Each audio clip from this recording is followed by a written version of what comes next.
ప్రధాని మోదీ అన్ని వస్తువుల ధరలు పెంచారన్నారు BRS working president KTR. Modi ప్రియమైన ప్రధాని కాదని ఫిరమైన ప్రధాని అని చెప్పారు. లోక్సభ ఎన్నికలు 10 ఏళ్ల నిజానికి 100 రోజుల అబద్ధానికి మధ్య జరుగుతున్నాయన్నారు. వికారాబాద్లో జరిగిన బీఆర్ఎస్ కార్యకర్తల సమావేశంలో పాల్గొన్న కేటీఆర్ రంజిత్ రెడ్డి, మహేందర్ రెడ్డిపై ఫైర్ అయ్యారు.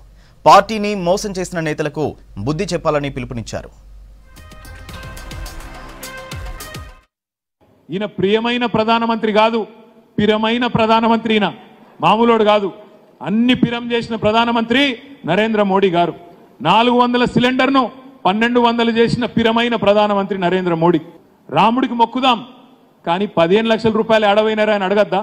ఆగం కాకుండ్రి. రాముడి బొమ్మ ముంగడ పెడితే మొక్కుండ్రి కానీ చెప్పుండ్రి రాముడి బొమ్మకు మొక్కుతాం, బీజేపీని మాత్రం చేవెళ్లలో పండబెట్టి తొక్కుతాం, మళ్ళా మా కారునే గెలిపిస్తామనే మాట తప్పకుండా చెప్పాలనే మాట నేను మీకు విజ్ఞప్తి చేస్తా ఉన్నా. రంజిత్ రెడ్డి గారి పార్టీ గురించి ఎంత తక్కువ చెప్పుకుంటే అంత మంచిది.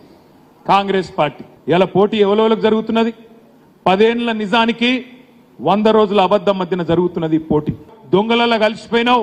రేవంత్ రెడ్డి పక్కన పోయినమంటేనే, కాంగ్రెస్ పక్కన పోయినమంటేనే ప్రజలు చీకొడుతున్నారు అనే మాట రంజిత్ రెడ్డి గారికి చెప్పవలసిన బాధ్యత మన మీద ఉన్నది. మొగోనివైతే ఒక సీటు గెలువు కేటీఆర్, కేసీఆర్ అంటాడు. నేను వెంటనే చెప్పిన, రేవంత్ రెడ్డి గారు ఒక్క సీట్ అంటున్నావు కదా, మొత్తం రాష్ట్రంలో 17 సీట్లున్నాయి.